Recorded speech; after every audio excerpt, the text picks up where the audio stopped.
I've watched my fair share of scary movies. Good ones, bad ones, good bad ones. And they usually teach us the same messages, that every creepy basement is haunted and everything older than your grandmother at a flea market is cursed. If this is presented as so matter of fact from Hollywood to our relatives, then why do so many people label you as superstitious when you even talk about them? So I got thinking, why haven't I seen a ghost? I haven't seen Bigfoot in the woods, or a shadow figure standing at the end of a hallway. And I've been in hundreds, if not thousands of hallways in my life, so I'd like to know, can a group of amateur ghost hunters find evidence beyond a doubt of the paranormal?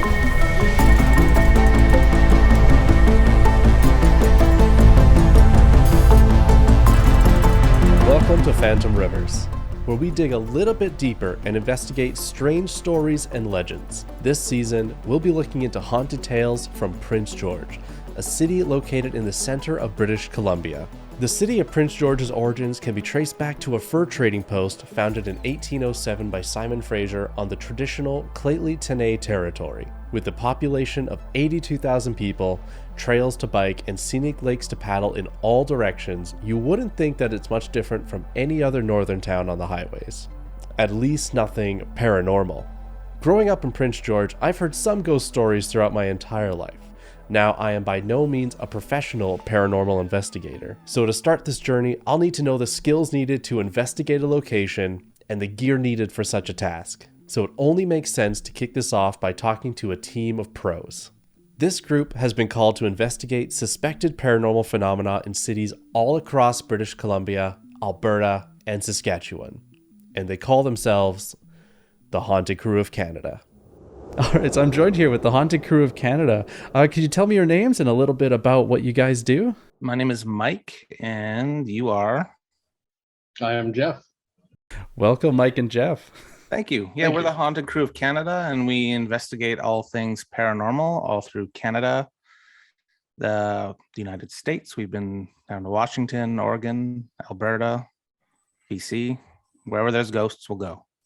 So what got you guys into ghost hunting? Myself personally, Mike actually got me into ghost hunting.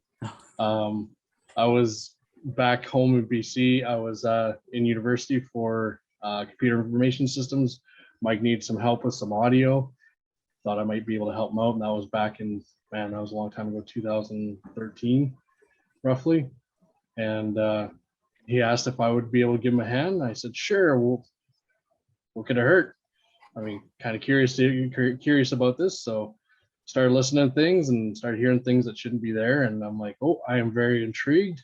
And I was hooked ever since. What was your first investigation? Was it a house call or a place that was just known to be haunted? My first residential investigation would have been a house in Maple Ridge. It was kind of two houses built into each other, like two houses on a property, and then they kind of threw together kind of like a hallway to link the houses. Wow. It was one of the creepiest investigations I've ever done to date. Then my first commercial or public investigation was at the Stave Lake Powerhouse in Pitt Meadow, Maple Ridge area. How about you, Jeff? Yeah, my very first investigation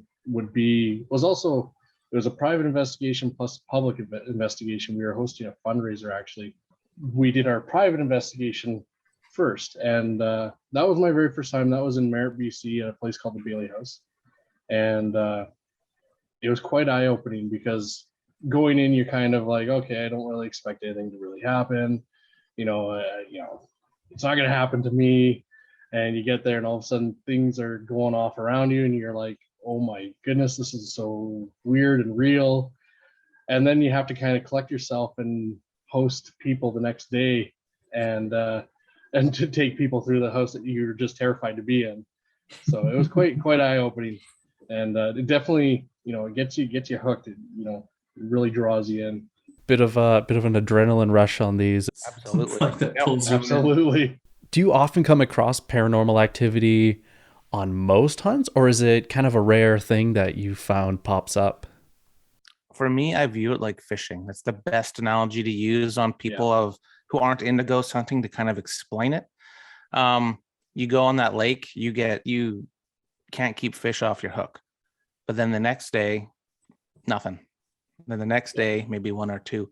I find it ghosts for people once too, and if they don't want to talk to you, they're not going to talk to you. But a lot of places we go to aren't haunted. Sometimes they'll think it's Aunt Edna who's waking you up every night at 3 a.m., but really it's your faulty furnace making the sound.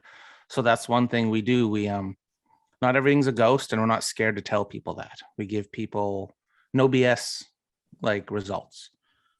Just honest answers. Yeah. We've listened to, we've reviewed hours of footage to nothing, and yet people are like, no, there's something there, and it's unfortunately you kind of got to let them down gently. You tell them we didn't find anything. That doesn't mean that there isn't anything there, but there was nothing there for us. If that makes sense, though. And one because thing, like Mike said, you're not going to find a ghost every time. And one thing we like to do is we like to say we came and investigated your house because you called us saying that there's ghosts in your house. We're not going to come once. We're going to come 3 times. And then we're going to get a baseline of, is there something there? Get used to the sounds in your house. And then, because you can't just go to one place and call it haunted or not. You got to kind of do the research. You got to do the research of the properties, of the surroundings, previous owners, current owners, and then get a consistency of repetitive visits. What do the research steps look like when you come across or get a call to go somewhere? They're really extensive, especially with us. We ask a lot of questions. A lot of the questions we ask are personal. Like we'll use your example when we're talking about haunted locations. So you call us, it'll either be Jeff or I that'll chat to you. We'll ask for who you are, what's your history, medications, drugs, previous drug use. That's a big one. Have you ever dealt with the occult, Ouija boards? Have you ever gone on paranormal investigations? What's your religious denomination? And then we'll also go into your property history, your previous owners, previous tenants, previous roommates to you, what happened in the surrounding areas of your house or residence, and the history of the land.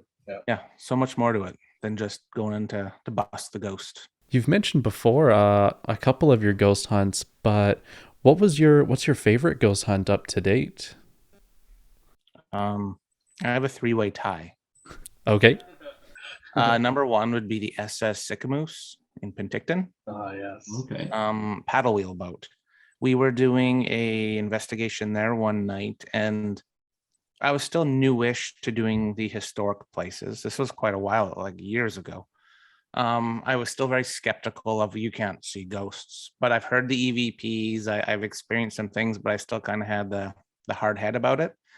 And when I was walking on the top deck where the captain would be, I saw a full body apparition come out of where the captain would be. He looked at me and just vanished. Oh man. And then after I was done being scared, the curator was there, and we asked, and she showed a photo of the original captain, who that was one of the ghost stories was said to be there. And damn, man, it was like a carbon copy. Oh wow. And another one would have been the Wolf Creek Inn in Oregon, British Columbia. And sorry, not Oregon, United States. Okay. Different country, sorry. Is just a really historic on the Oregon, at the end of the Oregon Trail. It's kind of like a roadhouse way back in the 1800s. Had a lot of famous people there. The TV show Ghost Adventures was there. And just the history alone made it one of my favorite places. I suggest if anyone's going on road trips to Oregon or likes history, just to look up the Wolf Creek Inn. One of my favorite places has to be Barkerville. We had some pretty exclusive rights to go in there. We had 3 nights all to ourselves in the entire ghost town. So that was quite something. It was quite neat because we got access to buildings that are usually shut down even during peak season when the tourists are there. that you can only really see from the outside. So we actually got to go in there. It was more just being a little history nut. It was a little more fun just to go in these buildings and actually get to see all this stuff. And then the ghost hunting stuff kind of came on the side. And then, but it was pretty cool because we had some pretty neat experiences there, especially around in the Chinese district of Barkerville.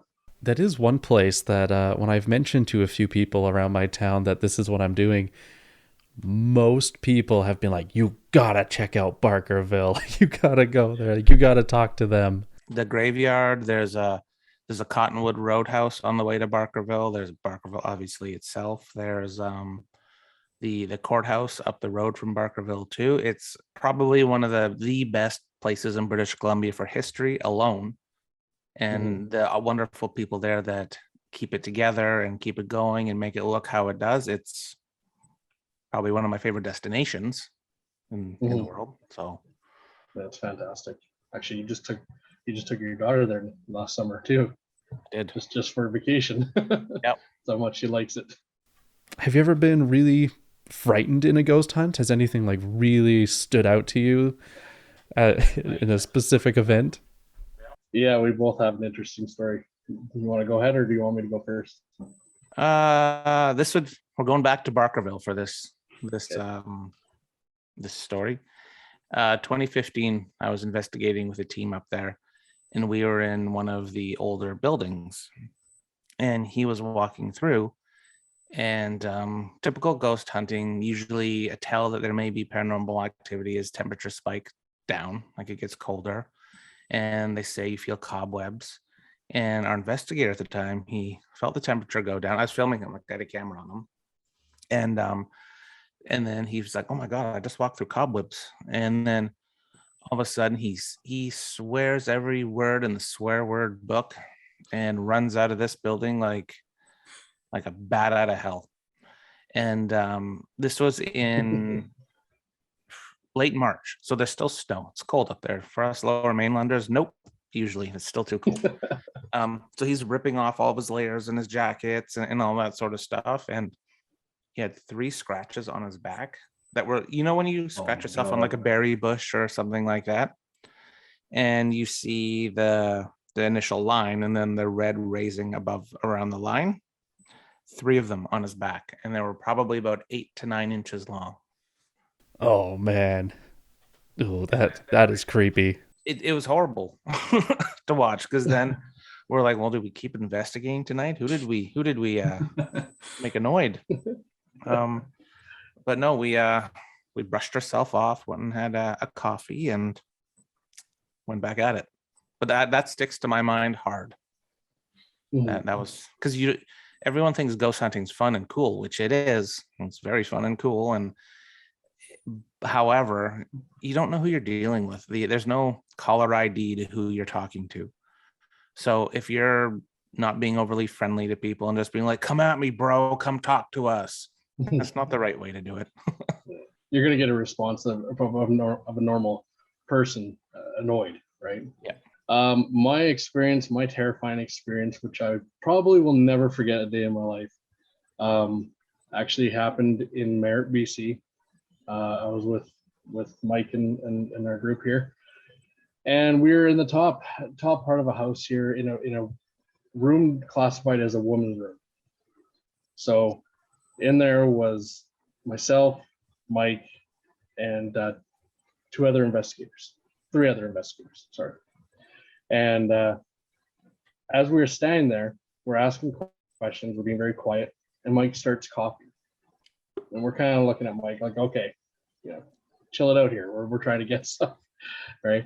And he's like, no, he's like, something's wrong. Something's wrong. Something's tightening around my neck. And we're like, okay. And we have a camera on him, and we can't see anything. We're using IR light. It's dark, and we can't see anything. And so one of our investigators says, well, maybe you need to remove yourself from the house. And at this point, he's gasping for air. And it's quite a ways from that bedroom. It's all the way down the hallway, down the stairs, down another hallway to the exit of the house. He just barely makes it outside. He ends up, mind me saying, Mike, ends up throwing up into the flower bed because he couldn't breathe. And so he's gasping for air, catches his air, collects himself for about a minute, and then comes back inside. I was so amped up about this that I literally put down the camera I was holding and grabbed my audio recorder and run downstairs to film him with an audio recorder. So kind of a bonehead move on my part. So I come in and I'm like, you okay? And he's like, oh my goodness, something was choking me. He's like, it had me around the throat. I couldn't do anything. I couldn't breathe. I couldn't talk. He goes, I literally threw up and it just released. And end up looking at underneath his shirt here, and you could see a handprint across his neck. Oh. And of course I'm like, let me get a picture of that. And I grab my audio recorder and I'm like, I don't have the camera. And by the time I ran up and grabbed the camera, come back down, it was starting to fade and the pictures didn't really turn out, unfortunately. I saw it with my own eyes. I saw him being choked. Everyone in that room saw him being choked. And it was pretty scary to sit back, and it was very scary to sit back and think, you're being choked by something you can't see. You can't fight it off. There's nothing you can do. The only thing he could do was run out of that house. Mm-hmm. And he did, and thankfully it released. Oh, wow. Yeah. Definitely didn't want him sticking around, so. No. But that was probably the craziest thing I've ever witnessed. That's hardcore. Yeah. It stuck with me. It's the one thing people, what's the scariest thing? When people ask me, and it's like, well, do I got a story for you? I was going to say, you mentioned some cameras, audio recorders. What are the gear that you usually tend to bring on ghost hunts? Well, you can talk about cameras. I got the recorder. Yeah, the recorder. Audio and video is basically our number one. Like we use Sony 4K infrared cameras. We use Zoom and Tascam audio recorders. And ghost gear, we're pretty light on it. We don't like a lot of the gimmicky stuff. We like a lot of the baseline reading stuff for EMF, temperature, and like sensors, like motion sensors. Mm-hmm. Those are pretty good to use. You see a lot of people using things like an Ovilus or phone apps, and all that stuff is not accurate, is the word I'll use. if you're looking for a ghost, you'll guaranteed find it with one of those. That's me with a little tongue-in-cheek kind of digging at that stuff. But if you're really wanting to document, you got to put your time in, especially audio. Jeff is we call him the audio guy. That's his nickname, audio guy. Yeah. And he can tell you that most of our best results are EVP. Absolutely. I mean, unfortunately, I wish we would get more visual. We do get a lot of creepy feelings and stuff like that, but I mean, they don't really show up on visual. Where we get a lot of our evidence is in the audio. And so we made it a point years ago that we were going to use high-end recorders. So like Mike explained, we use Tascam, we use Zoom 360, we use Zoom 4H, and then we also use Zoom, mostly Zoom recorders, and they're excellent for picking up everything. Do you have a process afterwards, a workflow of kind of going through all the recorders and all these cameras afterwards? Like, how much time would you spend going through everything? Jeff, how was your day today? Well, I had a day off from work today, and I've spent the first, I would say, 6 hours of my morning going through audio from an investigation Mike had just completed a couple weeks ago. So a lot. Yeah, and I still have about another 3 hours left. So I mean, our process is pretty good. Like, the second we're done investigating, we'll grab camera cards, we'll grab the cameras, the audio recorders, and start dumping them on the computer right away. Yeah, and if I have, or if Jeff or I have another clip where we're both unsure or it's too good to be true type clip, because we do get those Class A AVPs where you're like, oh my God, what the hell was that? Yeah. I'll send them. So Jeff will listen, I'll listen. We're like, dude, that's really good. So I'll send them to my friend in the States, and he actually has a program that can separate the voice. It just separates voice to see if it's human, it'll separate it. And if it's not, it'll It can't detect I'll it. stay in the back. Yeah, I'll stay in the background. Yeah. For advice you would give to someone that's kind of starting out or is pretty amateur about it, what advice would you give to someone like that looking to get into ghost hunting? Be careful. It's fun running, gunning, running into a place, asking a bunch of questions. That's fine. But also be leery that, whether you believe it or not, things can come home with you. And they will affect you.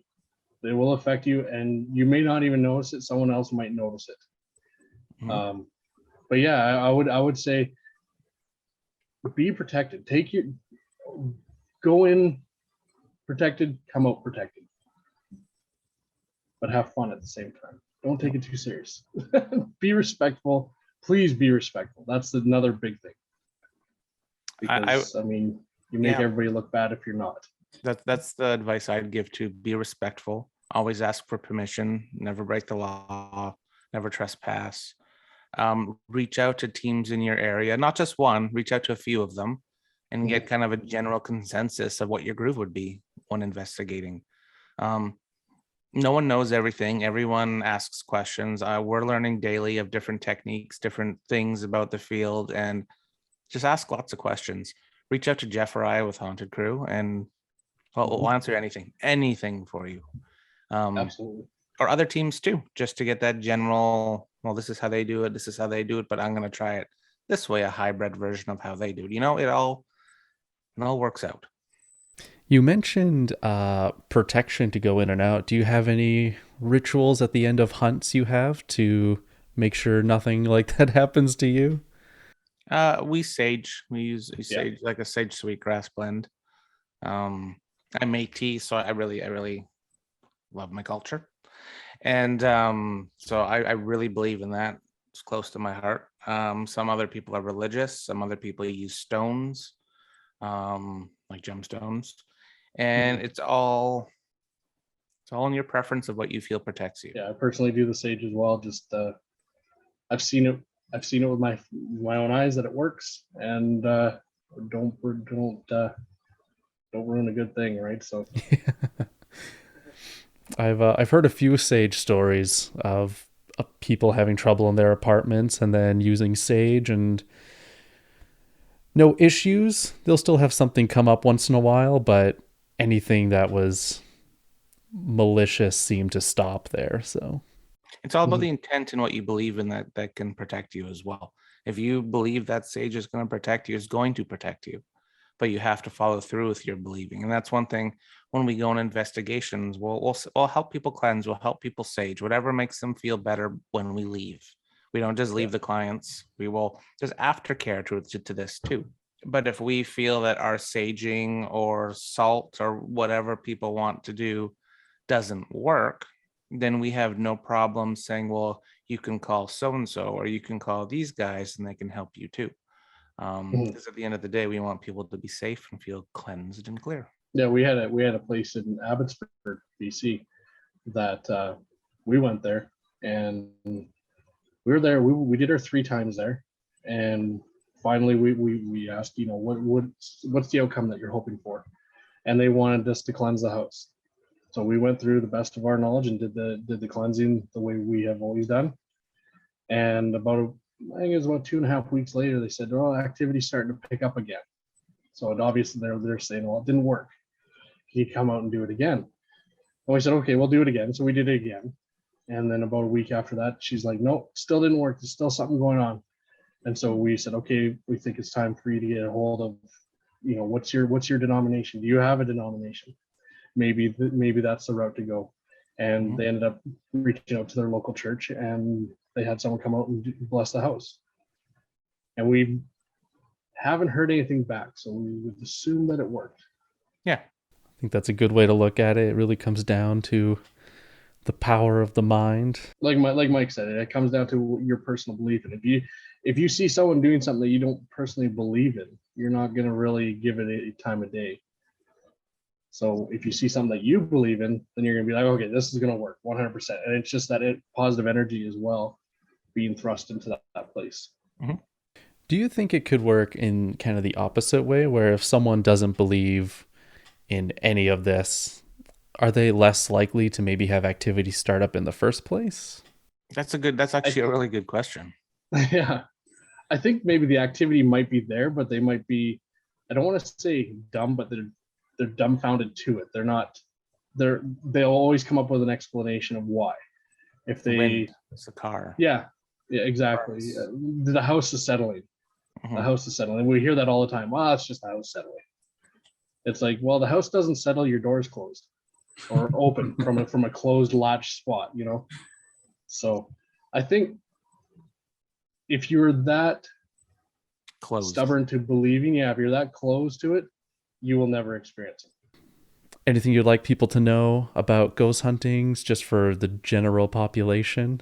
I'd say have fun with it. Don't be scared. Have fun with it, but have that little bit of fright in you, because that's going to tell you when you should leave. Yep. The healthy fear. Healthy fear. Yes. Yeah, exactly. And we can't hammer home enough. Be respectful. Obey the law. Ask for permission. And go get yourself a cool audio recorder and start there. Mm-hmm. Perfect. I think that is excellent advice. Thank you guys for coming on today. It's been great having you. I've loved having this chat here.